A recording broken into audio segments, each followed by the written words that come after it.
सरस्वती नमस्तुभ्यं वरदे कामरूपिणीं विद्यारंभं करिष्यामि सिद्धिर्भवतु मे सदा। नमस्कार, स्वागत है आपके अपने जाने से पहचाने से आपके अपने YouTube चैनल बोले तो संस्कृत चंद्रा पर। मेरे दोस्तों, मेरे प्यारों, मेरे भावी शिक्षक और शिक्षिकाओं, आशा है, विश्वास है आप होंगे स्वस्थ, आप होंगे मस्त और कर रहे होंगे अपने अपने एग्जाम की तैयारी। जो भी छात्र जुड़े हैं सबसे निवेदन है, एक बार सेशन को लाइक करेंगे, शेयर करेंगे अपने दोस्तों और मित्रों तक पहुंचाएंगे आपकी अपनी क्लास संस्कृत चंद्रा की इस क्लास को। और कंटिन्यू आपकी क्लासेस हो रही हैं। चलिए जुड़िए संस्कृत भाषा की क्लास के साथ। सुबह सुबह आप चाहे बीपीएससी की तैयारी कर रहे हो, सुपर टेट की तैयारी करो, सी टेट की तैयारी करो या फिर आप यूपी टेट की तैयारी कर रहे हो, आपके लिए क्लास अत्यंत महत्वपूर्ण है। जो भी छात्र जुड़े हैं सभी का बहुत स्वागत संस्कृत चंद्रा के इस ऑनलाइन यूट्यूब चैनल पर। प्लीज प्लीज प्लीज सेशन को लाइक करोगे, शेयर करोगे, अपने दोस्तों और मित्रों तक पहुंचाओगे अपने जिम्मेदारी के साथ।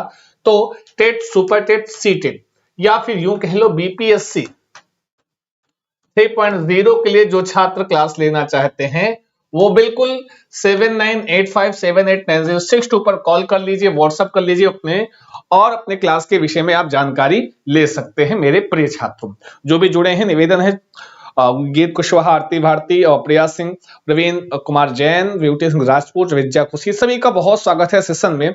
लाइक शेयर करते रहे, अपने दोस्तों और मित्रों तक पहुंचाते रहे, अपनी जिम्मेदारी आपकी है मेरे प्रिय छात्रों। तो चलो जी, ये है आपका, अगर आप पीडीएफ डेली बेसिस पर प्राप्त करना चाहते हैं, संस्कृत चंद्रा की जो संस्कृत और हिंदी की पीडीएफ है डेली प्राप्त करना चाहते हैं, तो संस्कृत चंद्रा का टेलीग्राम है, आप ज्वाइन कर सकते हैं। और क्यों? क्योंकि यहां पर आपको मिलता है डेली बेसिस पर आपकी पीडीएफ, क्लास के तुरंत बाद आपको शेयर कर दी जाती है। संस्कृत चंद्रा ऑफिशियल नाम से आपका इंस्टा नामक ग्राम है, इंस्टाग्राम आपका पेज है, आप चाहे तो आप लाइक कर सकते हैं, वहां पे हमको फॉलो कर सकते हैं। संस्कृत चंद्रा की फेसबुक आईडी है जहां पर आप बिल्कुल हमारे साथ जुड़ सकते हैं। नेक्स्ट है, ये होमवर्क था पिछले क्लास का, एसडब्ल्यू था, बहुत सारे छात्रों ने इसका आंसर किया था, बहुतों ने नहीं किया था। रीजन पता नहीं क्या है, क्यों आंसर नहीं करते हो। हम हैं कितना पानी में इसका पता चलता है, हम कितना तैयार हैं अपने एग्जाम के लिए, अपनी परीक्षाओं के लिए, कितना हमको नॉलेज है, इसके विषय में हमको जानकारी मिलती है एचडब्ल्यू से। तो होमवर्क जरूरी होता है, सभी छात्रों से निवेदन, और मैं एक एक होमवर्क को विजिट करता हूं बाकायदे, ठीक है, एक एक होमवर्क को मैं विजिट करता हूं। तो आपसे निवेदन है कि भाई हमेशा आंसर किया करो। चर्तो संधि का विधान करने वाला सूत्र मैंने पूछा था, तो इस संधियों से प्रश्न था और बहुत सारे छात्रों ने आंसर किया था, बहुतों ने नहीं किया था। जो नहीं किए थे उनको भी बहुत सारी शुभकामनाएं, और जिन्होंने किया था उनके लिए तो शुभकामनाएं हमारी ओर से है ही हैं। तो यहां पर इसका सूत्र होता है खरीचा, ठीक है। चर्तो संधि का सूत्र क्या होता है? चर्तो संधि कैसी संधि है? तो कहोगे भैया व्यंजन संधि है। कैसी संधि है? तो कहोगे व्यंजन संधि है। कैसी संधि बच्चा? तो कहोगे यह आपकी व्यंजन संधि होती है। और खरीचा, ठीक है, यह खरीचा एक सूत्र होता है। खरी मतलब होता है खर प्रत्याहार, ठीक है जी। खरी से क्या तात्पर्य है बच्चा? तो कहोगे खर प्रत्याहार, ठीक है ना जी। समझे कि नहीं समझे? लाइक शेयर करते रहे अपने दोस्तों। सत्य ओझा जी, नमस्ते, नमस्कार, स्वागत सभी, गुड मॉर्निंग, नमस्कार। जो भी छात्र हैं और जो नहीं जुड़ पाए हैं उनका भी स्वागत, जो जुड़ गए हैं उनका भी स्वागत करते हैं संस्कृत चंद्रा पर। आई बात गई समझ में? कविता जी, प्रिया सिंह जी, कृतिका, जानकी और जो भी छात्र हैं सबसे निवेदन भाई थोड़ा थोड़ा लाइक करो, बढ़ाओ सेशन को। सो रहे हो का सब लोग भी हैं? क्री धन तून जोड़ने पर क्या बनता है? प्रथम प्रश्न है, पहला प्रश्न है, आंसर आपका आना चाहिए। जितने लोग जुड़े हो सबका आंसर आना चाहिए, बताए दे रहे हैं। चलते रहो, बढ़ते रहो। हाँ,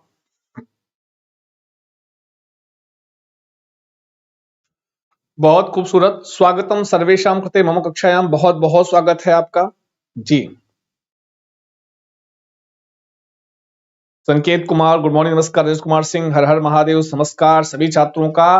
क्री धन तुम प्रथम प्रश्न है, और बताएं बनेगा क्या? क्रतुम, कर्तुम, क्रीतुम या क्रेतुम, क्या बनेगा बताओ? क्री धन तुमुन। अच्छा सा प्रश्न है। सर सुपर टेट का बैच चाहिए हमको। आरती भारती जी, इस लिखे हुए नंबर पे 7985789062 पर कॉल या व्हाट्सएप कर लीजिएगा, ठीक है। इस पे कॉल या फिर व्हाट्सएप करके अपना नाम, अपना ईमेल आईडी और डिस्ट्रिक्ट इस पर व्हाट्सएप कर दीजिएगा, शेयर कर दीजिएगा, सारी जानकारी आपको वहां से प्राप्त हो जाएगी। ठीक है जी, चलिए बताओ, पहले आंसर करो फटाफट। क्रीधम तुमुन पर क्या बनता, कह रहे हैं करतुम बी सही होगा 18वें का, सत्या जी कह रहे हैं सी सही होगा, विवेक जी बी बता रहे हैं करतुम, प्रिया सिंह जी। ध्यान दीजिएगा, बहुत सारे छात्र, कुछ लोग बी बता रहे हैं और कुछ लोग सी बता रहे हैं, यही तो,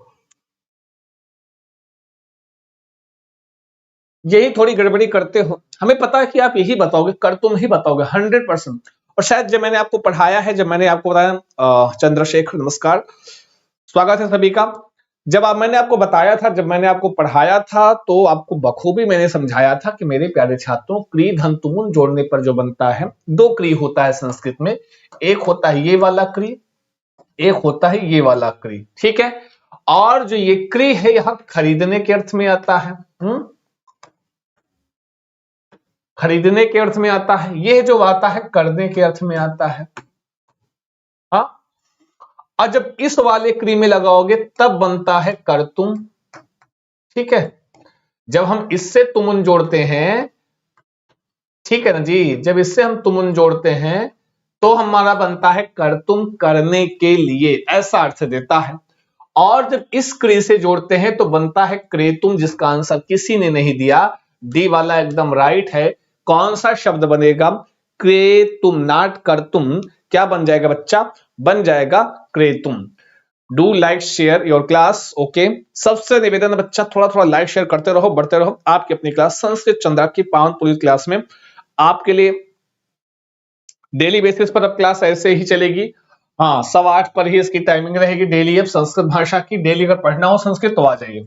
अगला प्रश्न है, आख्यातोपयोगे सूत्र द्वारा नियम पूर्वक विद्या ग्रहण के विषय में आख्याता पढ़ाने वाले व्याख्याता की क्या संज्ञा होगी। एक सूत्र होता है, कारक का यह प्रश्न है, एक सूत्र होता है आख्यातोपयोगे च, आख्यातोपयोगे होता है उस आख्याता, आख्याता मतलब जो व्याख्याता होगा, जैसे जिससे हम लिखा है, इन्होंने इसकी व्याख्या भी कर दी है,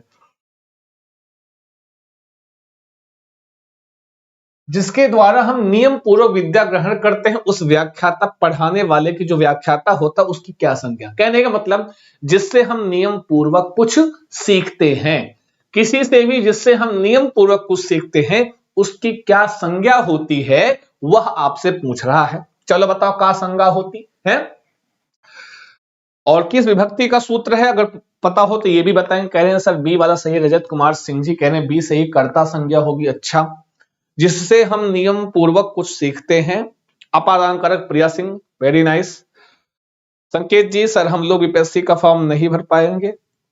देखिए संकेत जी, बीपीएससी के लिए अब देखिए इस वर्ष से बस यही है, अगर आपने अभी आपका, इन्होंने कहा कि भाई सबका रिजल्ट आपके साथ होना चाहिए। रिजल्ट का मतलब ये होता है अगर आप सीटेड भी है तो सीटेड की मार्कशीट या सीटेड का जो मार्क्स है वो आपके सामने होना चाहिए, इंटरनेट कॉपी आपके सामने होनी चाहिए, वो जो कि अभी इस वर्ष प्रार्थना कीजिए आ जाए फटाफट। हाँ,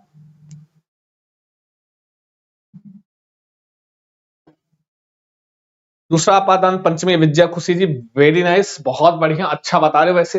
हाँ, देखिए जी, इन्होंने कहा है D is the right answer, अपादान संज्ञा जो बता रहे हैं एकदम राइट आंसर है। एक सूत्र होता है आख्यातोपयोगी, ये जो लिखा हुआ है आख्यातोपयोगी, कहता है जिससे नियम पूर्वक, जिससे नियम पूर्वक विद्या ग्रहण की जाए, किससे, जिससे, जिससे नियम पूर्वक कुछ सीखा जाए, ऐसा कह लो, विद्या ग्रहण की जाए, सीखा जाए। हाँ, कैसे, नियम पूर्वक। ठीक है, नियम पूर्वक जिससे हम सीखें, मतलब यूं कह लो औपचारिक तरीके से जिससे हम सीखते हैं, उसकी उसमें जिससे सीखा जाता है, जो सीखता है उसमें जिससे सीखा जाता है उसमें पंचमी लग जाती है। जैसे इसका व्याकरण में इसका प्रसिद्ध उदाहरण है उपाध्यायात अधीते। क्या है जी, उपाध्यायात अधीते। ठीक है, उपाध्यायात अधीते कहता है कि उपाध्याय से, अधीते मतलब विद्या, उपाध्याय मतलब होता है कौन, उपाध्याय मतलब द्विवेदी त्रिवेदी उपाध्याय नहीं, उपाध्याय से मतलब होता है जो गुरु है। हाँ, उपाध्याय किसको कहा गया है, गुरु को कहा गया, वह गुरु से विद्या ग्रहण करता है, सीखता है, तो किससे सीख रहा है? गुरु उपाध्याय से, ठीक है। तो उसमें लगे पंचमी उपाध्यायात बन गया। तो यहाँ पे कौन सा सूत्र लगेगा इस वाक्य में? आख्यातोपयोगी चा। जब आप आओगे हमारी सुंदर सी प्यारी सी क्लास में, तो हम पूरा वहां व्याख्यायित करके क्योंकि हर एक कारक में कई सारे सूत्र होते हैं जो कंडीशन बताते हैं कि क्या ऐसा ऐसा हो, तो यहाँ पर हम ये सूत्र लगा के ये विभक्ति हम कर लेते हैं। ठीक है जी। आपकी ये उपस्थिति थोड़ा सा हमें जो है गड़बड़ करती है। जी हाँ, थोड़ा सा उपस्थिति और बढ़ाई भाई आप लोग। विलिख्य में प्रकृति प्रत्यय क्या होता है? विलिख्य में प्रकृति और प्रत्यय मैंने बताया है। विलिख्य में प्रकृति और प्रत्यय क्या होगा? सभी लोग बताएं। बिल्कुल, बहुत बढ़िया प्रिया सिंह जी, बहुत अच्छा बता रही हैं। वेल डन, बहुत अच्छे, चलते रहो, बढ़ते रहो। जो भी छात्र जुड़े हैं सभी का स्वागत है संस्कृत चंद्र पर। लाइक शेयर करते रहो, बढ़ते रहो, है ना जी। ये उपस्थिति संस्कृत चंद्र की नहीं है तो समझ लेना जी। हाँ, हम आपके लिए पूरी मेहनत पूरी ऊर्जा के साथ हमेशा है, और हर एक उस पक्ष को संस्कृत भाषा एकदम और हिंदी भाषा के लिए हम आपके लिए तैयार हैं। लेकिन आपकी उपस्थिति, आप तो पहले तैयार हो जाओ, हम तो तैयार है। वी धन लिख धन यत, वी धन लेख धन ल्यप, वी धन लिख धन ल्यू, वी धन लिख धन ल्यप। अब आपको बताना है क्वेश्चन नंबर 3 पे कौन सा। वाह देखो, छात्र गुरु अधीते बहु सम्यकम। हाँ बहुत सही है बॉय, क्या बढ़िया वाक्य भेजा है जी। हाँ, अभिज्ञा खुशी जी बहुत बढ़िया। हाँ, गीत कुशवाहा डी बता रही हैं। सत्य ओजस्वी, व्याकरण की क्लास तो वाईटी पर आज तीसरी क्लास है हमारी, और बाकी पेड क्लास में आज से ही स्टार्ट होगा। अभी तक थोड़ा कुछ प्रॉब्लम थी, रीजन था यहाँ पर, इस वजह से ये नहीं स्टार्ट हो पाया। पेड क्लास आज शाम रात में 9:15 बजे आपकी क्लास स्टार्ट हो जाएगी, और पेड वाली साथ में ये वाईटी पर तीसरी क्लास है डेली। अब तो डेली होगी। और व्याकरण इसलिए कह रहा हूं, जिनको सीटेड भी देना होगा, ग्रामर जब उनका मजबूत होगा, संस्कृत में जब व्याकरण, किसी भी भाषा में अगर व्याकरण सही होगा, तब वह क्वेश्चन को समझने में, वो जो है फिर किसी भी मतलब अगर ग्रामर से भी प्रश्न आ रहा है समझने में, उनको बड़ी आसानी हो जाती है। ठीक है ना जी। तो डी बता रहे हैं। और बढ़ाओ, लाइक करो, शेयर करो, जहां जहां जुड़े हो चुप पे लगा लो अपना स्टेटस, है ना जी। तो कहते हैं अगर आपने कह दिया है वी धन लिख धन ल्यप, D is the right answer, तो बढ़िया बताया है। डी वाला उस सबने यही बताया है, बहुत बढ़िया आंसर किया। All the best, thank you my dear students. वी धन लिख धन ल्यप, वी उपसर्ग हो जाएगा, लिख धातु हो जाएगी, ल्यप आपका प्रत्यय हो जाएगा, तो बन जाता है विलिख्य। हाँ, आई बात हो गई समझ में मेरे प्रिय छात्र। चलते रहो, बढ़ते रहो। सर जी, गीत कुशवाहा यूपीएसआई पेड में हम भी ऐड होंगे। देखिए, यूपीएसआई का जो पेड क्लास है वो नहीं चलाया जा रहा है। आपको जो भी है जितना भी मैटर है सब आपको वाईटी पर दिया जाएगा। जो भी होगा सारा का सारा मैटर वाईटी पर दिया जाएगा। हर एक इसीलिए एक टॉपिक लेकर मैं चल रहा हूं वहां पर, तो सारा मैटर आपको वाईटी पर ही हम दे देंगे, क्वेश्चन और जो भी कॉन्सेप्ट प्लस क्वेश्चन के माध्यम से। ठीक है। हाँ, कोई पेड क्लास यूपीएसआई की नहीं है। बताओ, उपान्वध्यांग वसः इस सूत्र में कितने उपसर्ग परिगणित हैं? बताओ, उपान्वध्यांग वसः में कितने सूत्र, इसमें इस सूत्र में कारक का सूत्र है, इसमें हाउ मेनी उपसर्ग, कितने उपसर्ग हैं जी। कोई बात नहीं, कोई बात नहीं प्रयास, ओके डन। चलते रहो, बढ़ते रहो, पढ़ते रहो। जी।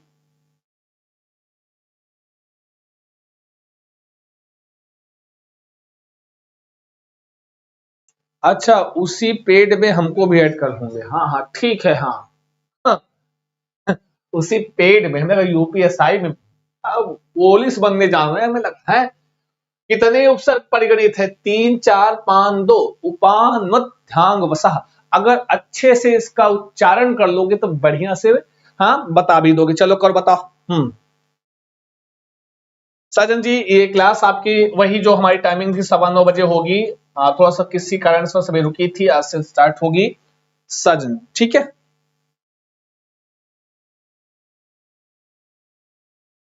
रवि यार, फटाफट बोलते रहो। 505 बता रहे हैं। चलो हम दिखाते हैं। देखो यहाँ पे एक उपसर्ग हो गया उप, अनु, और क्या है अधि, और क्या है या में कौन सी मात्रा आ, तो कहेंगे आंग। उप अनु अधि आंग। वसह, वस क्या है आपकी एक धातु है। यहाँ पर वस क्या है, वस आपकी वस धातु है, ठीक है जी। वस आपकी क्या है, धातु है। तो 1 2 3 4, तो जिन छात्रों ने कहा होगा बी वो राइट है, एकदम सही है। उप अनु अधि आंग, ठीक है। ये 4 उपसर्ग आपको उसमें दिखेंगे मेरे बच्चों। कितने, 4 उपसर्ग, उप अनु अधि और आंग। वस क्या है, आपकी धातु है, वस आपका उपसर्ग नहीं है। समझ गया ना जी। कौनो समस्या, कौनो दिक्कत नहीं होनी चाहिए। आर के कश्यप जी, कविता जी, सभी का बहुत स्वागत है। अविद्या उपअनु आंग, और वस नहीं है, वस आपकी क्या है, ये वस आपकी धातु है, क्रियापद है, ठीक है जी। वसति वसता वसंती जो रूप चलता है ना जी। और ये उपसर्ग वस धातु के साथ जुड़ता है जहां पर, वहां पर विभक्ति कौन सी होती है, कमेंट बॉक्स में बताओ जिनको पता हो। कौन सा कारक, कौन सा विभक्ति होती है, बताओ कौन सा कारक। ये सूत्र किस कारक का, यही इतना बताए तो पहले। ये सूत्र किस कारक का है, सभी लोग बता दो। और यहां पर मेरे प्यारे छात्रों, अगर आप बात करते हो तो जब उप अनु अधि आंग और वस धातुएं वस धातु के साथ जुड़ता है तो उपवसति बनाएगा, अनुवसति बनाएगा, अधिवसति, आंग वसति, आवसति जिसको बोलते हो।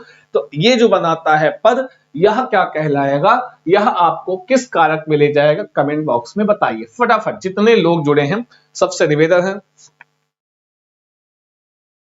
ये क्वेश्चन पहली बात पढ़ रहे हैं, कोई बात नहीं है, धीरे से बनने लगे, चिंता ना करें। संस्कृत चंद्र के साथ जुड़े ना, काहे नहीं बनेगा। B is the right answer, 4 उपसर्ग है। आगे स्वाहा के योग में कौन सी विभक्ति प्रयोग होती है, स्वाहा, बताओ। बहुत स्वाहा करते तुम लोग, बताओ स्वाहा के योग में कौन सी विभक्ति, हाँ कर्म कारक होगा, द्वितीय विभक्ति होगी, बिल्कुल आधार की कर्म संज्ञा करने वाले सूत्र है सब, ठीक है जी। जी कर्म कारक, वेल डन, बहुत बढ़िया भाई। थोड़ा थोड़ा सेशन को और बढ़ाओ।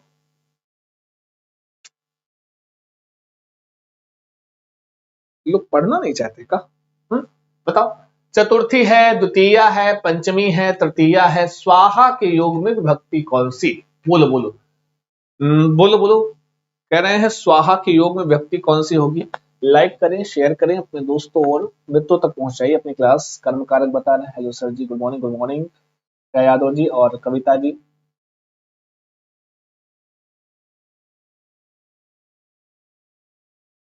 Thank you so much everyone, बहुत धन्यवाद, ठीक है जी। हाँ तो बता दो इसमें कौन सा सही होगा।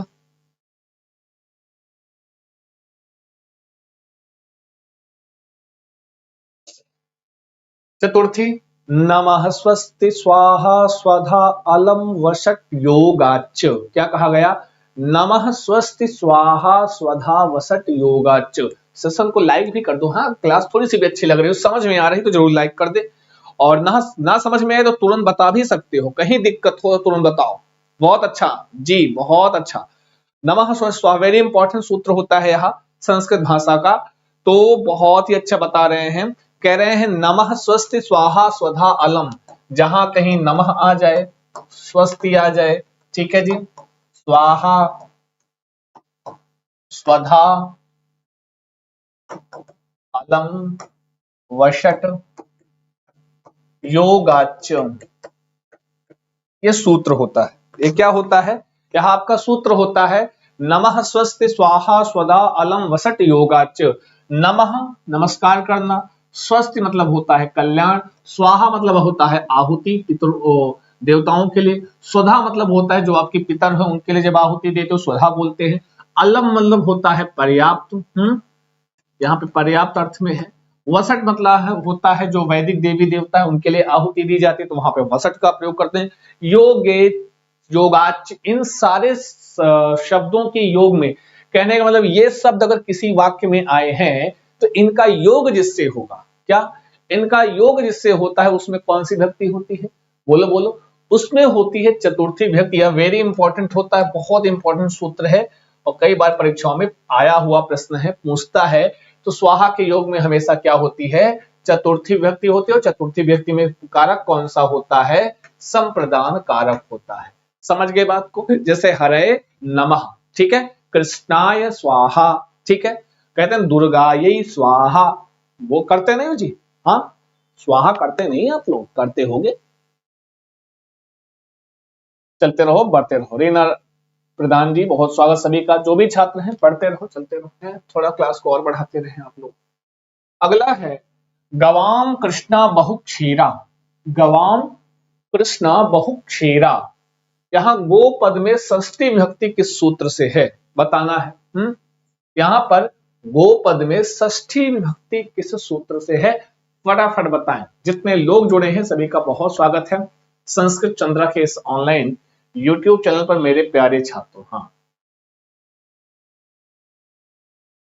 चलो बताओ, यहाँ पे गो शब्द गवाम कृष्णा बहु क्षीरा इंपॉर्टेंट है कि गवाम मतलब गायों में, कृष्णा मतलब कृष्णा गाय, बहु क्षीरा बहुत ज्यादा दूध देने वाली है। हाँ हो सकता है आपके यहाँ दो चार गाय बंधी हूं, उसमें कोई ऐसी गाय है जो ज्यादा दूध देती है, बहु क्षीरा है जो। हाँ बहु क्षीरा मतलब अत्यंत ज्यादा, अत्यंत दूध देने वाली है ना जी, यही तो। हाँ बताओ बताओ। ये कॉम्पिटिशन लर्निंग विद आद्या, बहुत बहुत स्वागत हमारे सेशन में, आपका स्वागत है। मोना वर्मा और शीतला पंडित, प्रिया सिंह, कविता भाई, आप लोग अपनी उपस्थिति दर्ज कराएंगे, थोड़ा सा हमें हिम्मत मिलेगी और अच्छा लगेगा, तो आपके लिए हम बेहतर काम करने का प्रयास भी करेंगे। तो गवाम कृष्णा बहु क्षीरा, इनका आंसर आ रहा है सर। कह रहे हैं छठे का सी होगा, बोले तो यतश्च निर्धारणम। और बताओ, गवाम कृष्णा बहु क्षीरा, गायों में जो कृष्णा गाय है, जो काली गाय है, बहुत दूध देती है, ऐसा इसका अर्थ होता है। तो बोलो जी, मेरे यहाँ काली है। हाँ तो प्रवीण जी वही गाय बहुत ज्यादा दूध देती है, ध्यान देना। षष्ठी से ऐसे बता रहे हैं प्रिया सिंह, नहीं जी, अच्छा नहीं आ रहा है। चलिए जी, छठे का सी बता रहे हैं तो एकदम राइट है, बहुत बढ़िया आंसर किया है। अगर आप लोग करें छठे का सी, बढ़ाओ भाई थोड़ा, लोग सेशन का है नहीं पढ़ना है संस्कृत है।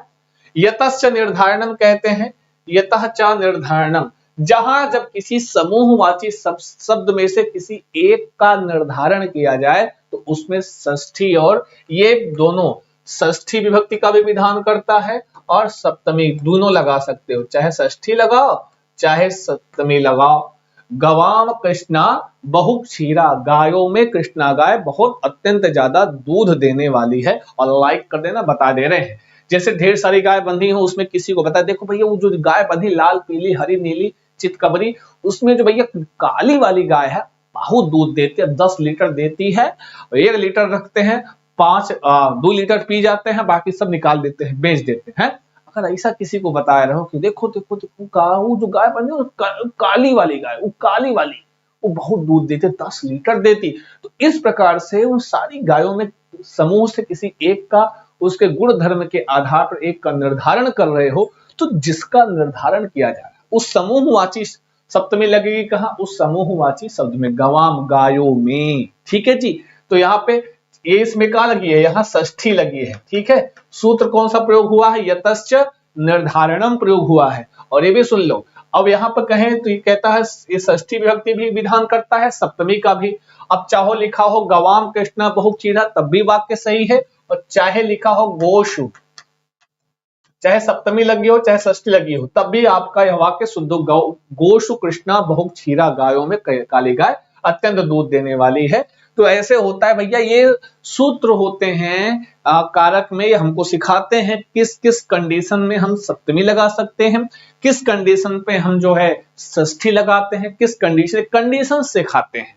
एग्जाम में कैसे पूछता है, ऐसे पूछता, कोई उदाहरण दे देगा, बोलेगा कौन सा सूत्र लगा है, कोई सूत्र दे देगा, इस सूत्र का उदाहरण क्या है। इस टाइप से आपके हम प्रश्न बनते हैं, टेट सुपर टेट एस्टेट, और या यूं कह लो अगर आप सीटेट में कहते हो सीटेट में भी बनता है जी। ठीक है जी। नदीषु गंगा श्रेष्ठा। बहुत बढ़िया, स्वागतम। आओ भाई चलते रहो और थोड़ा सेशन को बढ़ाओ। भयार्थक धातु के प्रयोग में भय के हेतु की क्या संज्ञा होगी, ये चीज मैंने बताया है, पढ़ाया है। और आपको भी पता होगा, मुझे पता है कि आपको बेहतर पता होगा, क्योंकि मैंने आपको बेहतर तरीके से बताया है। अभी पिछली क्लास में मैंने इसको डिस्कस किया था, जो भी छात्र थे।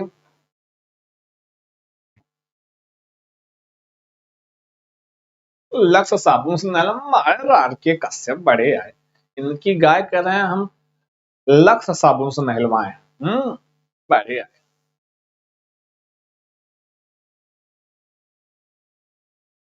जी। श्रेष्ठ के योग में नहीं बच्चा है। जब समूहवाची शब्द से किसी एक का कहते हैं ना, ये छात्रों में जो रमेश है बहुत बहुत सुंदर है, बहुत सुंदर है, अच्छा है, छात्रेषु है रमेशः सुंदरः, ऐसे छात्रों में बहुत सारे छात्र होंगे, समूह किसी एक को बताया जा रहा है। करण है, अधिकरण है, अपादान है, सब लोग सी इज द राइट आंसर बताएं। बहुत अच्छा आंसर किया है जी शैलेंद्र जी, बहुत बढ़िया कह रहे हैं, अपादान नहीं, हाँ अपादान कारक होगा बच्चा, और पंचमी हो जाती है, जब अपादाने पंचमी से पंचमी हो जाती है। सूत्र कौन सा होता है, तो उस दिन आपको पढ़ाया था, मैंने बताया था, भेत्रार्थानाम भय हेतु, क्या होता है जी, भेत्रार्थानाम भय हेतु, समझ गए ना बात को, भेत्रार्थानाम भय हेतु, ठीक है, भेत्रार्थानाम भय हेतु अपादान कारक होता है, और इसमें होती है पंचमी विभक्ति, समझे कि नहीं? चलते रहो, बढ़ते रहो, पढ़ते रहो। जितने छात्र जुड़े हैं सभी का बहुत स्वागत है संस्कृत चंद्रा के इस ऑनलाइन यूट्यूब चैनल पर। जो पढ़ रहे हैं उनको शुभकामनाएं, जो नहीं पढ़ रहे हैं उनको भी और ढेर सारी शुभकामनाएं, बस पढ़ते रहें। तथा युक्तम चानीप सितम सूत्र से कौन सी संज्ञा होती है, इंपॉर्टेंट एग्जाम सूत्र है, बताओ। तथा युक्तम चानीप सितम, तथा युक्तम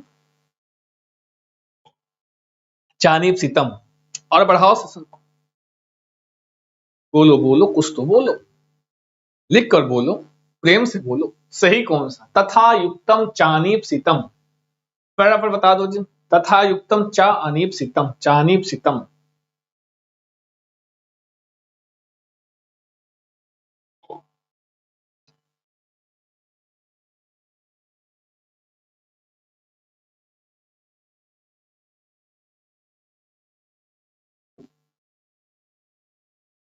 हाँ जी अधिकरण होगा, कविषु कविषु कालिदासा श्रेष्ठा, कवि नाम कालिदासा श्रेष्ठा, उदाहरण ढेर सारे हो सकते हैं, ठीक है। चलो जी, कह रहे हैं डी सही होगा, कर्म कारक होगा, बहुत अच्छे, बहुत बढ़िया, क्या बात है।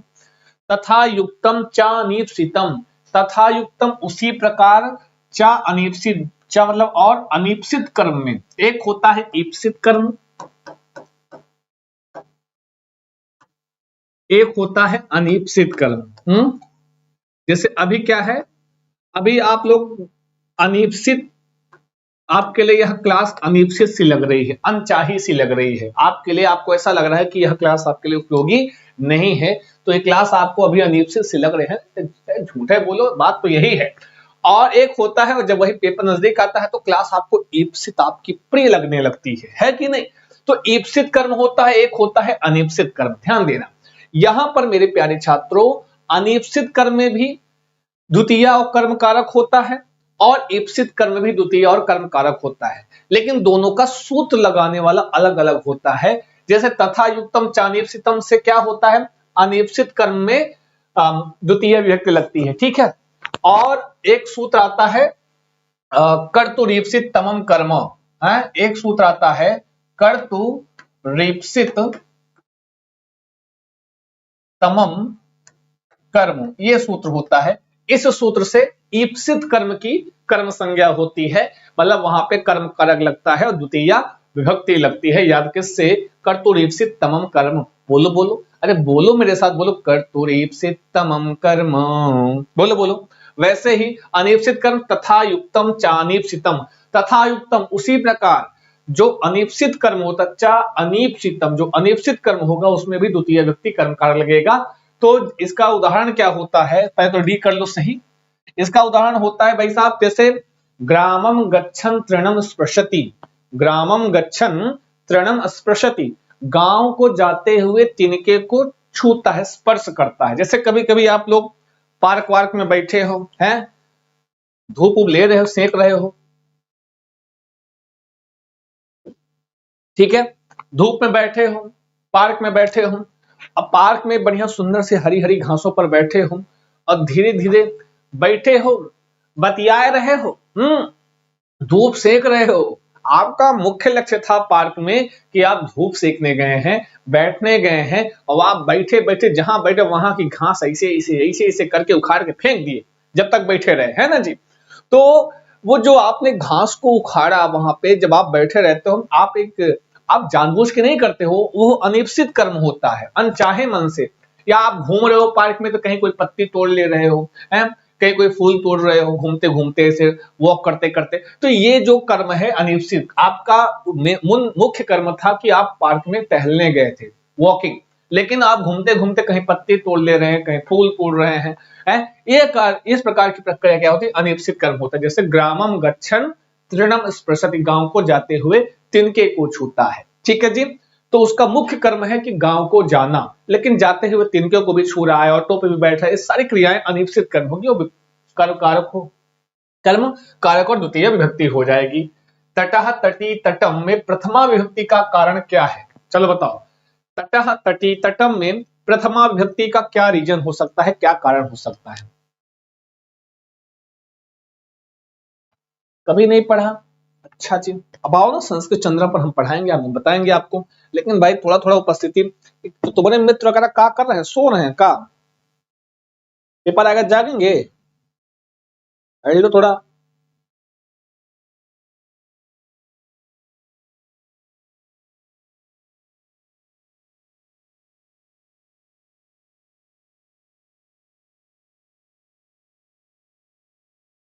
तटः तटी तटम में लिंग मात्राधिक, प्रातिपदिकार्थ मात्र, वचन मात्र, परिमाण मात्र। प्रथमा विभक्ति का कारण क्या होगा तटः तटी तटम में? फटाफट बताओ, जितने लोग जुड़े हैं फटाफट बताओ, आंसर करो। नौवे का ए बता रहे हैं रीना प्रधान जी, 9th का ए, 9वें का ए, वेरी नाइस, बहुत बढ़िया। अगर ए बता रहे तो राइट है। तटः में पुल्लिंग है, तटी में स्त्रीलिंग, तटम में आपका नपुंसक लिंग, लिंग मात्राधिक्य, क्या? लिंग मात्राधिक्य, ठीक है, समझ गए। और जो इसका एक सूत्र होता है, प्रातिपदिकार्थ लिंग परिमाण वचन मात्रे प्रथमा, क्या होता है? प्रातिपदिकार्थ लिंग परिमाण वचन मात्रे प्रथमा एक सूत्र होता है, जिसमें प्रातिपदिकार्थ का उदाहरण क्या होता है? उच्चैः, नीचैः, कृष्णः, श्री, ज्ञानम। वचन मात्र का होता है एकः, द्वौ, बहवः, ठीक है। परिमाण मात्र का होता है द्रोणो व्रीहि, ये इनके प्रसिद्ध एग्जाम्पल्स हैं, याद रखना, द्रोणो व्रीहि, ठीक है। तो द्रोणो है, द्रोणो व्रीहि। और इसे लिंग मात्र का उदाहरण क्या होता है? तटः तटी तटम होता है, ये सब ध्यान में रखना, संज्ञान में रखना, काम आएगा।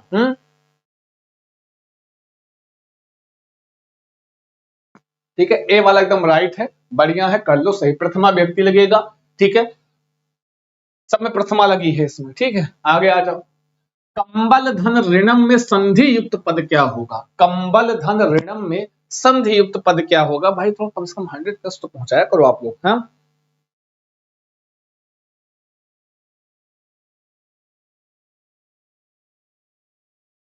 हाँ बिल्कुल सही कह रहे हैं, परिमाण मात्र में।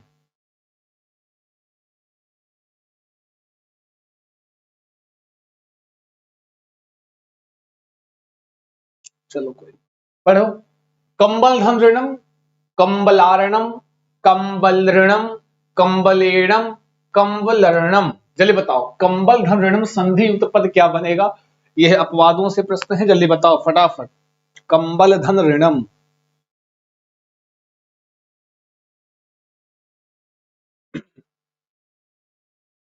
ए, बी, सी और डी। उत्तर आपका जो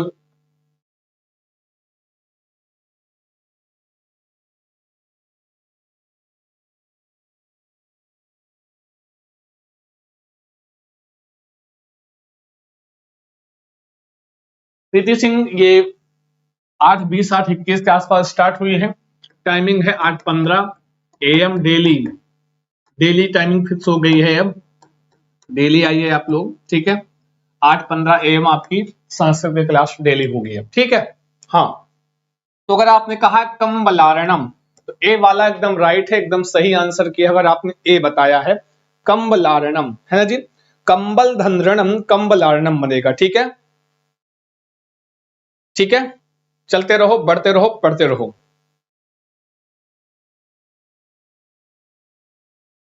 ए बता रहे हैं, हाँ एकदम राइट है, नॉट बी, ना ना ना, कम्बलर्णम नहीं। संधि कौन सी होगी? संधि का नाम बताओ, कौन सी संधि यहाँ पे हो रही है? बोलो बोलो, कुछ तो बोलो। प्रवत्सतर कंबल वसनार्ण दशानाम ऋण, एक सूत्र होता है, वो आप मत जानिए, सूत्र आपसे पूछेगा नहीं। प्रवत्सतर कंबल वसनार्ण दशानाम ऋणे सूत्र होता है। वहां पर कंबल के शब्द के बाद अगर ऋण शब्द आ जाए तो वहां पर आपकी वृद्धि संधि हो जाती है, कंबलार्णम। अर को आर आदेश हो जाता है तो कंबलार्णम बन जाता है। शब्द पूछे संधि कौन सी है तो वृद्धि संधि बताना। अब यहाँ पे ये मत देखना, यहाँ पे आ रहा है, यहाँ पे री आ रहा है तो अर हो जाएगा, गुण हो जाएगा, नहीं। गुण के स्थान पर वृद्धि आदेश होती, अपवाद सूत्र लगता है तो कहते हैं कंबलार्णम बनेगा, वृद्धि संधि होगी यहाँ पर। ठीक है, आर की ध्वनि आती है तो वृद्धि संधि होती है। चलते रहो, बढ़ते रहो, पढ़ते रहो। जो भी छात्र जुड़े हैं सभी का स्वागत है संस्कृत चंद्रा के इस ऑनलाइन यूट्यूब चैनल पर। आपकी छोटी सी उपस्थिति को नमस्कार करते हैं। जय हिंद। ठीक है जी, चलते रहो, बढ़ते रहो। हरय का संधि विच्छेद क्या होगा? हरय पद का संधि विच्छेद क्या होगा? फटाफट बताएं। हरय पद का संधि विच्छेद।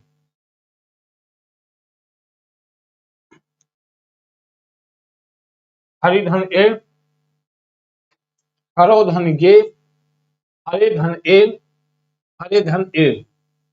तो बताओ हरय।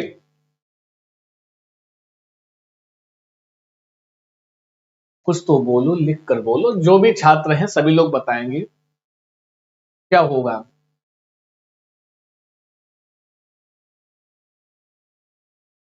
फटाफट कमेंट कीजिए। हरि धन ए, हरऊ धन ए, हरे धन ए, हरे धन ए या हरे धन ए, कौन सा सही होगा? बोलो बोलो, कुछ तो बोलो। सारे छात्र बताएंगे जितने लोग जुड़े हैं। स्वागतम सर्वेशम मम कक्षायाम। हरि धन ए, हरे धन ए, हरे धन ए। अभिज्ञा जी कह रही हूँ पक्का, श्योर श्योर श्योर।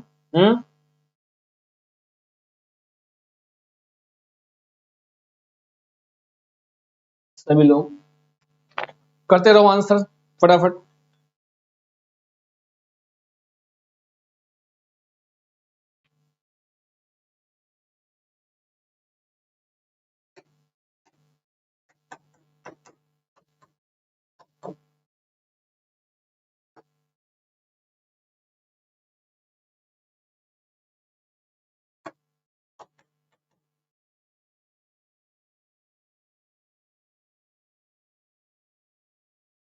करते रहो फटाफट आंसर को, जितने लोग जुड़े हैं फटाफट बताओ।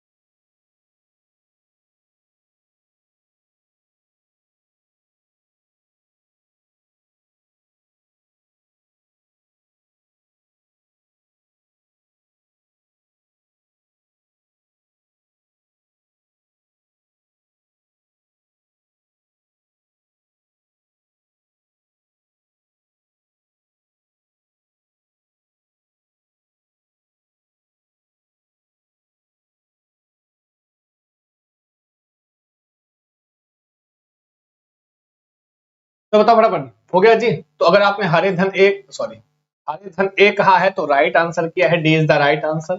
ठीक है, यहाँ क्या करते हैं मेरे प्यार, हरे धन ए, ठीक है, यहाँ पे हरे बन जाता है। कर लो सारे सही। आओ संधि का नाम बता दो, पहले संधि का नाम बता दो बस। केवल संधि का नाम, कौन सा संधि होगा कमेंट बॉक्स में बताएंगे। संधि का नाम फटाफट बढ़ते रहो। अरे भाई, स्वरों का बाह्य प्रयत्न क्या कौन नहीं है? नहीं है पूछा है। निम्नलिखित में स्वरों का बाह्य प्रयत्न कौन सा नहीं है, यह आपको बताना है। बताओ जी। अच्छा बता दे, अयादी। वेल डन, बहुत बढ़िया। अयादी संधि है। अक्सर चतुर्थी इकारांत का और उकारांत का चतुर्थी एक वचन हमेशा यही होता है। ठीक है, अयादी संधि, बहुत अच्छा। अयादी संधि एचो अयवा यावा। जी बताएं। वो हम पहले बताया था भाई। हाँ तो हरे धन ए ही तो होगा। यही, दिस द राइट आंसर। आगे स्वरों का बाह्य प्रयत्न कौन नहीं है? स्वरों का बाह्य प्रयत्न, हमने प्रयत्न पढ़ाया है और यूट्यूब पर भी पढ़ाया है, अगर आपने देखा होगा तो प्रयत्न। ठीक है, तो चलो बताओ बाह्य प्रयत्न कौन सा नहीं है जी।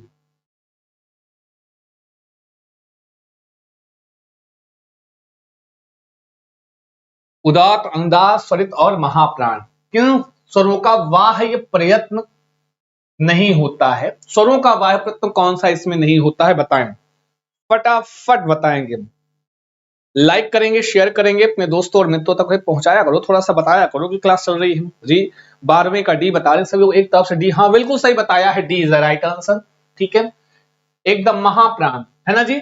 महाप्राण स्वरों का नहीं होता है, व्यंजन वर्णों का होता है। ठीक है जी, पहले तो ये जान लो कि स्वरों का बाह्य प्रयत्न, याद रखना स्वरों का, कभी पूछता है स्वरों का बाह्य प्रयत्न कौन नहीं है, छोड़ दो कौन होता है, तो स्वरों का बाह्य प्रयत्न उदात्त भी होता है, अनुदात्त भी होता है, स्वरित भी होता है। कौन नहीं होता? तो कहोगे बच्चा महाप्राण नहीं होता है। महाप्राण किसका होता है? व्यंजन वर्णों। महाप्राण में कौन से वर्ण पाए जाते हैं? व्यंजन वर्ण होते हैं। स्वरों का बाह्य प्रयत्न पूछे तो उदात्त, अनुदात्त, स्वरित बताना होगा। फिलहाल अकॉर्डिंग टू क्वेश्चन आपका D is the right answer है, बहुत बढ़िया है। ठीक है, इन्हीं समस्या वर्तते है, तो कहोगे बिल्कुल नहीं। इनमें से किसकी परस्पर सवर्ण संज्ञा नहीं होती? चलो बताओ, अच्छा प्रश्न है। किसकी सवर्ण संज्ञा नहीं होती है? कमेंट बॉक्स में कमेंट करें, किस शब्द की सवर्ण संज्ञा नहीं होती है? चलते रहो, बोलते रहो, पढ़ते रहो, बताते रहो। Please do like share your class, okay. बताते रहें किसकी सवर्ण संज्ञा नहीं होती है। हाँ, बहुत बहुत जो भी छात्र हैं उनको बहुत स्वागत है। और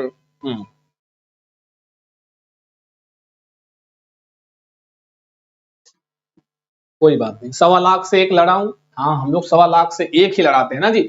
आ और आ सवर्णी है नहीं, उ और उ, री और ली, ए और ए। बताओ इसमें से कौन सा ऐसा पेयर है जो कि आपस में सवर्णी नहीं कहा जाता है?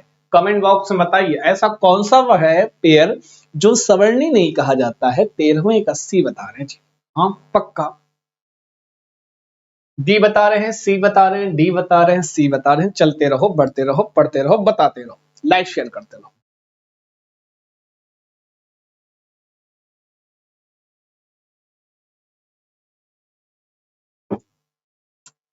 जी,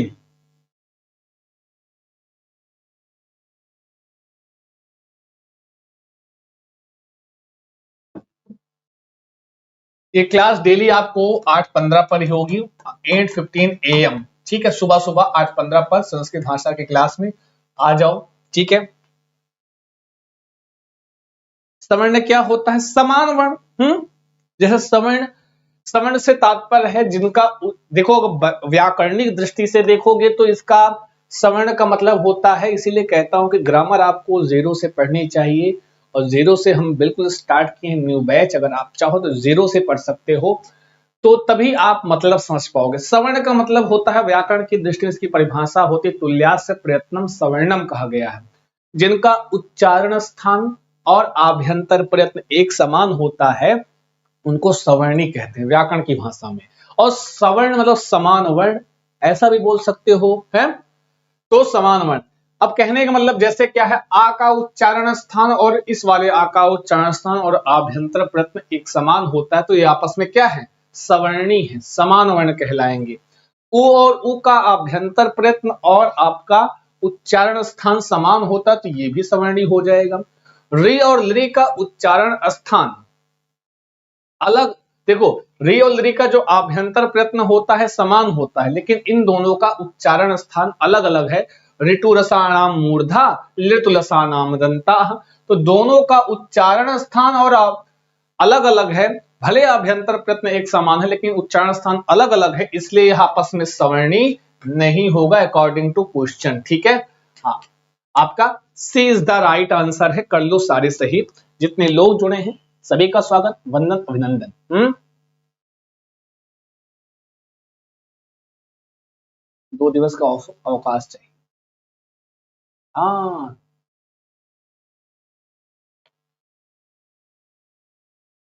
अरे माफ कीजिएगा, हाँ सॉरी सॉरी सॉरी, रियली, ओ हाँ मिस्टेक, गलती से मिस्टेक्स, सही कह रहे हैं, माफ कीजिएगा। हाँ, ये आपका वार्तिक आता है रील री वर्णयो परस्परम मिथा सावर्णम वाच्य, थोड़ा सा गड़बड़ फ्लो में हो गया है ना जी। तो ध्यान दीजिएगा, ए और ए आपस में सवर्णी नहीं है, ठीक है जी। यहाँ पर री और ली को रील री वर्णयो परस्परम मिथा सावर्णम वाच्यम कहते हैं। री और ली और लरी और लरी नहीं होता है, ध्यान दीजिए, लरी और लरी आपस में सवर्णी नहीं होता है, रील री होता है। कैसे होता है, एक वार्तिक आता है, इसके लिए पर्टिकुलर इसी के लिए एक वार्तिक लिखा गया री, ठीक है, लरी वर्णयोः परस्परम, थैंक यू विद्या जी, हाँ, वर्णयोः परस्परम मिथा सावर्ण्यम वाच्यम, ठीक है, परस्परम मिथा, सही कर लीजिएगा भैया, सावर्ण्यम वाच्यम, ठीक है, सावर्ण्यम, सावर्ण्यम वाच्यम कहा गया। यह एक वार्तिक लिखा गया है, क्या है, इसी के लिए पर्टिकुलर एक वार्तिक लिखा गया, पाणिनि महोदय ने लिखा कि चूंकि जब हम इसकी सवर्ण संज्ञा कर रहे थे तो उ के बाद उ, ऐसे इन्होंने कहा कि लरी के बाद लरी आएगा, तो चूंकि लरी के बाद लरी आएगा तो लरी जो वर्ण होता है इसका दीर्घ नहीं बनता है, इसका दीर्घ नहीं होता है। अगर लरी के बाद लरी आ जाता था तो इसका दीर्घ करने में समस्या हो रही थी, इसीलिए इन्होंने कहा, पाणिनि महोदय ने इसको लिख दिया रीलरी वर्णयोः परस्परम मिथा सावर्ण्यम वाच्यम। अगर कहीं पर री और लरी आए तो आता नहीं है री, अगर कहीं पर माना री और लरी आ गया तो ऐसी स्थिति में किसको सवर्णी मानोगे, अगर कहीं री के बाद लरी आ गया तो इन्होंने कहा कि री को किसका दीर्घ बन जाएगा, फिर कह रहे हैं री का दीर्घ बन जाता था, ठीक है। कभी भी री के बाद लरी आता है तो दीर्घ किसका बनेगा, अकहा सवर्ण दीर्घ में, तो री का दीर्घ हो जाता था मेरे प्यारे छात्रों। तो ये थोड़ा सा गलती से मिस्टेक, तो ये नहीं, ये डी वाला राइट होगा, एकदम सही बताया है, माफ कीजिएगा। री और लरी ये आपस में सवर्णी होते हैं, ठीक है, रीलरी वर्णयोः परस्परम मिथा सावर्णम वाच्यम वार्तिक के अनुसार, ठीक है जी। एनी समस्या वर्तते, तो गलती से मिस्टेक थोड़ा सा, हाँ, इसको सुधार लीजिएगा। ए और A is the right answer according to question, ठीक है, चलते रहो। ये लरी और लरी, चूंकि हम लोग अक्सर देखते हैं लरी के बाद लरी आया है तो सवर्णी है, नहीं सवर्णी नहीं, व्याकरण इसको सवर्णी नहीं मानता, क्यों, क्योंकि इसका दीर्घ करने में समस्या हो जाती है आगे, लरी का कोई दीर्घ नहीं बनता है ना, इसलिए। अब आ के बाद आया तो दीर्घ आ बन जाता है, ऊ के बाद दीर्घ ऊ बन जाता है, लेकिन लरी के बाद लरी आएगा तो देखने, री के बाद लरी आता है तो री का दीर्घ होता है। और कभी कभी ऐसा भी दे देता है, अगर जैसे कभी कभी आपको ऐसा भी एक प्रश्न आता है एग्जाम में, री के बाद लरी है तो बराबर क्या बनेगा, तो दीर्घ लरी बन जाएगा, ऐसे जानबूझ के देंगे, जबकि ऐसा कभी होता नहीं, ऐसा वर्ण ही नहीं होता है संस्कृत में, ठीक है। क्या दीर्घ री हो जाएगा, तो यही वाला सही करते हैं, दीर्घ री आदेश होगा, ठीक है। चलो जी आगे कर लो। गच्छन इस पद में प्रत्यय कौन सा लगा है, आपका क्षत्रिय है, तुमुन है, शानच है, ता प्रत्यय, वेरी सिंपल। अगर आपने थोड़ा सा भी अगर आपने पढ़ा है, जाना है, समझा है, समझ में आ जाएगा जी। अच्छा सूरज भाई बताएं, बहुत बहुत शुक्रिया सूरज भाई साहब, आपको बहुत शुक्रिया। अच्छा आपका मैसेज देखा, ठीक है। संस्कृताश्रितः सूरज भान जी, बहुत बहुत सारा सूरज भान, thank you.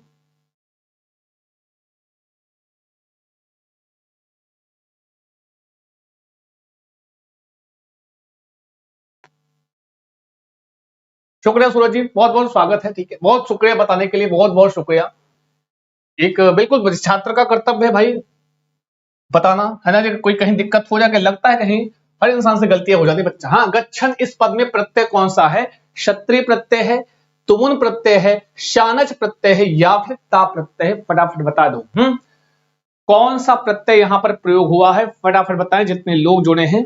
Very very simple, ये तो आपको बताया ही है एक ट्रिक के माध्यम से, अन अंति अत या अन अति अत, ऐसी ध्वनि आए तो चुप्पे से क्षत्रिय लगा देना, गच्छन। अब कभी इसी में पूछ लेता है क्रिया कौन किस क्रियापद में लगा है, तो सीधे सीधे गम धातु है, क्षत्रिय प्रत्यय है, बनता है गच्छन, ठीक है। गम धातु है, क्षत्रिय प्रत्यय लगा होगा तो क्या बनेगा जी, गच्छन। यह वर्तमान कालिक प्रत्यय होता है, कैसा प्रत्यय होता है, वर्तमान कालिक प्रत्यय होता है, या हमेशा वर्तमान काल का बोध कराता है। कौन, क्षत्रिय प्रत्यय हमेशा वर्तमान काल का आपका बोध कराता है। चलते रहो, बढ़ते रहो, पढ़ते रहो। जो भी छात्र जुड़े हैं सभी का बहुत स्वागत संस्कृत चंद्रा के ऑनलाइन यूट्यूब चैनल पर। निक्षिप में प्रकृति और प्रत्यय बताना है। हाँ, निक्षिप्त पद में कौन सा, प्रकृति मतलब हमेशा समझना क्रियापद मतलब बोले तो धातु है, कौन सी धातु कौन सा प्रत्यय हुआ है निक्षिप्त पद में आपको बताना है। फटाफट बताओ जितने लोग जुड़े हैं। निक्षिप्त पदे कह प्रकृति प्रत्यय, ठीक है। नी धन क्षिप धन ल्यप, नी धन क्षिपु धन ल्यप, निक्षिप धन ल्यप या क्षिप धन ल्यप, फटाफट बताएं। तो अगर आपको ल्यप प्रत्यय का विधान पता है तो बेहतर तरीके से आप बता देंगे हैं। अगर आपको, ठीक है, विधान पता है ल्यप प्रत्यय का तो बेहतर बताओगे, अच्छा बताओगे। थोड़ा थोड़ा अपना प्यार अपना दुलार संस्कृत चंद्रा के प्रति उड़ेलते रहें, बिखेरते रहें, आपसे निवेदन है।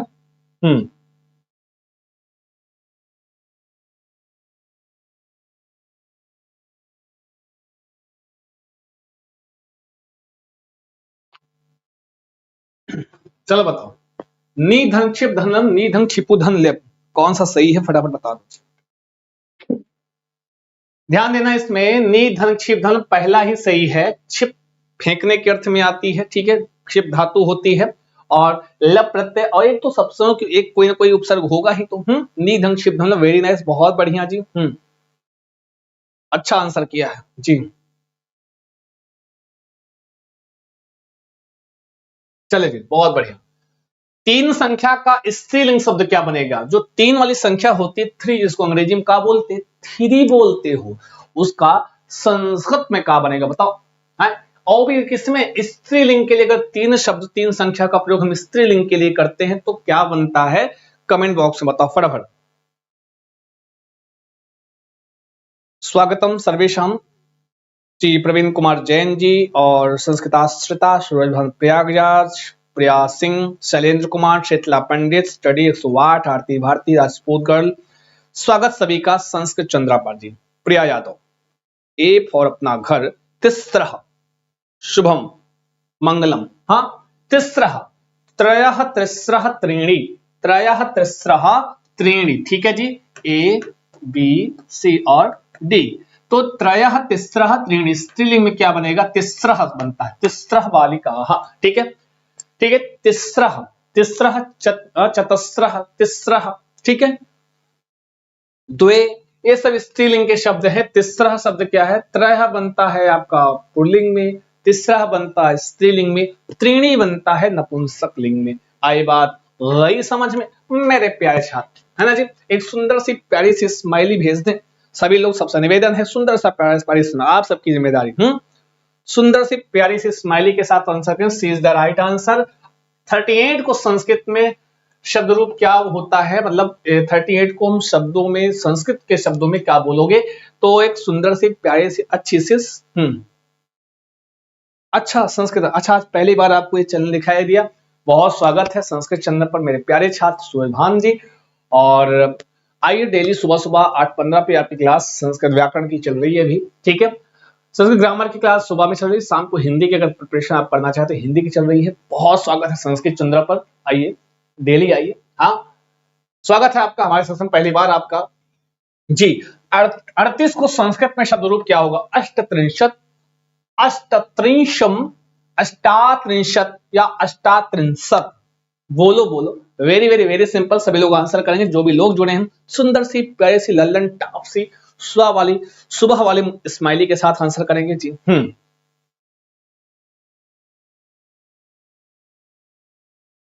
संख्या में 3 पूछे तो त्रीणी हो, वो एक डिपेंड करेगा अकॉर्डिंग टू ऑप्शन। हाँ सत्य ओझा, वो कौन सा दिया है ऑप्शन, डिपेंड करेगा अकॉर्डिंग टू ऑप्शन। अष्टात्रिंशत्, वेरी नाइस, बहुत बढ़िया जी। प्रीति जी, आज तीसरी क्लास है हमारी संस्कृत व्याकरण की, और सीटेट की क्लास के बाद से आज की क्लास आपकी तीसरी कक्षा है आपके लिए, ठीक है जी। अगर आपने कहा है अष्टत्रिंशत्, एकदम राइट, एकदम बढ़िया, लल्लन टाप, जोरदार, जबरदस्त, जिंदाबाद, एकदम खतरनाक उत्तर किया है। अगर आपने कहा है अष्टत्रिंशत्, ध्यान देना, ये अष्ट और अष्टा का रूप यह 42 के बाद बनने लगता है। ये जो 8 वाली संख्या है ना, ये मतलब बोले तो 40 के बाद से 8 वाले पार्ट में 2-2 बनना लगता है, ठीक है। अष्ट, जैसे अब कभी जब 48 की बात आई तो 38 की बात हो गई, जब 48 की बात आती है तो अष्ट अष्टचत्वारिंशत् और अष्टाचत्वारिंशत् दोनों बनने लगता है, लेकिन उसके पहले है और 18 के बाद के बीच में अष्टात्रिंशत् बनता है। हाँ, बहुत बढ़िया है, एकदम लल्लन टॉप, जोरदार, जबरदस्त, जिंदाबाद आंसर किया। अगर आपने कहा है अष्टात्रिंशत्, एकदम बहुत राइट सा आंसर किया है मेरे प्रिय छात्र। ठीक है, इन्हीं समस्या। साजन कुमार जी बहुत स्वागत, चलते रहो, बढ़ते रहो, लाइक करते रहो, शेयर कर देना जी लाइक जी। बिल्कुल, अगर आपको क्लास अच्छी लगे तो जरूर लाइक करना चाहिए। हसतु क्रियापद में कौन सा लकार प्रयोग हुआ है? हम नहीं बताएंगे, आप बताओ। वेरी सिंपल है, बहुत सुंदर सा है। हसतु क्रियापद में कह लकारः इति प्रत्येक कह लकारः प्रयुक्तः वदन्तु। जो भी छात्र हैं सभी का स्वागत। कृतिका जी ए बता रहे हैं, प्रवीण कुमार जैन जी बता रहे हैं, विजया जी,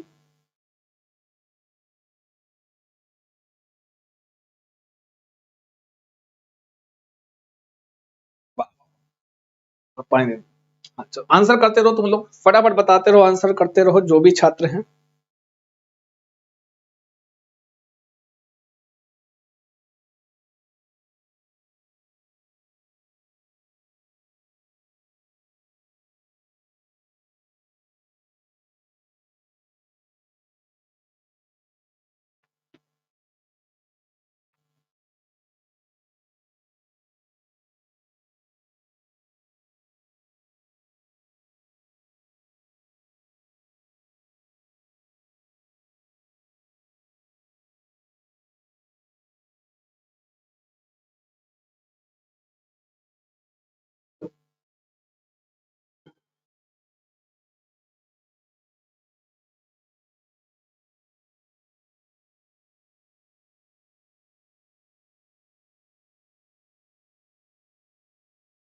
बार बार गलत क्यों हो जा रहा है भाई?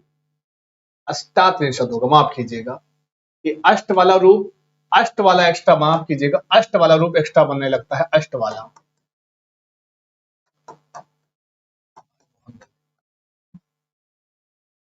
अष्टात्रिशत, ठीक है, सॉरी। चलो जी होमवर्क लो अब। हसतु,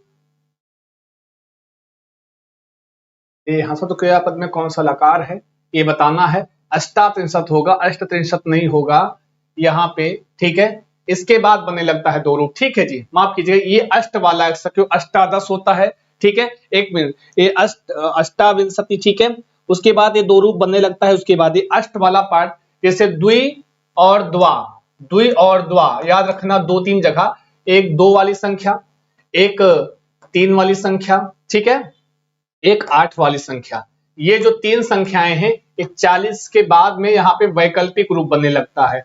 यहाँ पे वैकल्पिक रूप बनने लगता है, ठीक है जी, वैकल्पिक रूप बनने लगता है, ठीक है। यहाँ पर आपकी वैकल्पिक रूप बनने लगता है। और यहाँ पर ये जो अष्टा, जैसे जो हम शुरू से पढ़ते आते हैं, जैसे अष्टादश, ठीक है, अष्टाविंशति, तो ठीक है, अष्टा रूप बनता है। अष्ट वाला रूप, माफ कीजिएगा, यहाँ अष्ट वाला रूप एक्स्ट्रा आता है, जो वैकल्पिक में आता है वह अष्ट वाला होता है, अष्टत्रिशत।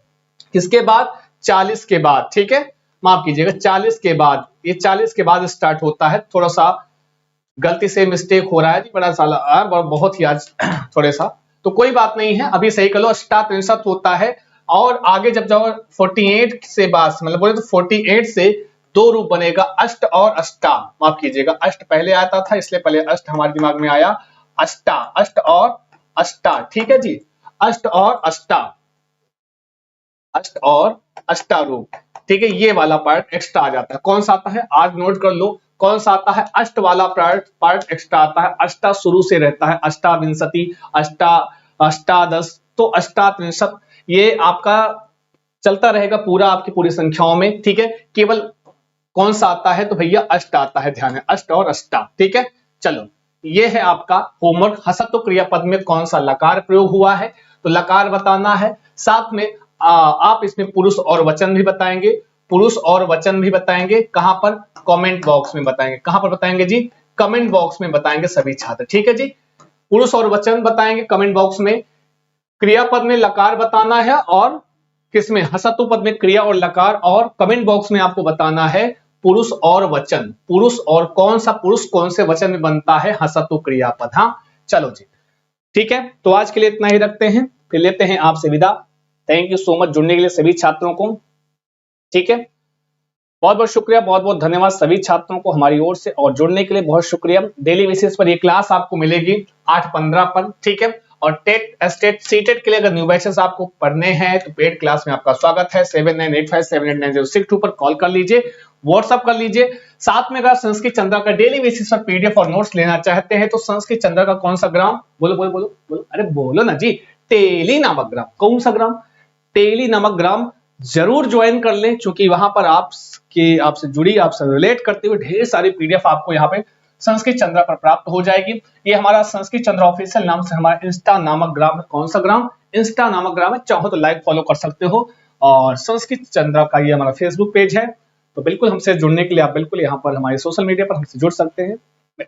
ठीक है जी, तो आज के लिए इतना ही रखते हैं, फिर लेते हैं आपसे विदा। अपनी उपस्थिति थोड़ा बढ़ाइए तो ताकि ऊर्जा आ जाए थोड़ा सा। आप हमारे, मैं आपको हमारे ग्लूकोन डी है, आप हमारे लिए सोना चांदी च्यवनप्राश है ना जी। तो हमारे च्यवनप्राशों डेली आइए। और क्लास की सुबह की टाइमिंग 8:15, शाम की टाइमिंग 7:15, दोनों क्लासेस। यहाँ हिंदी पढ़िए, ठीक है, तो यहाँ पर पढ़िए संस्कृत भाषा, ठीक है। हिंदी और संस्कृत लिए हमारी क्लासेस हैं। All the best, thank you so much. शुभम भूयात, मंगलम भूयात, आपका दिन शुभ हो। धन्यवाद।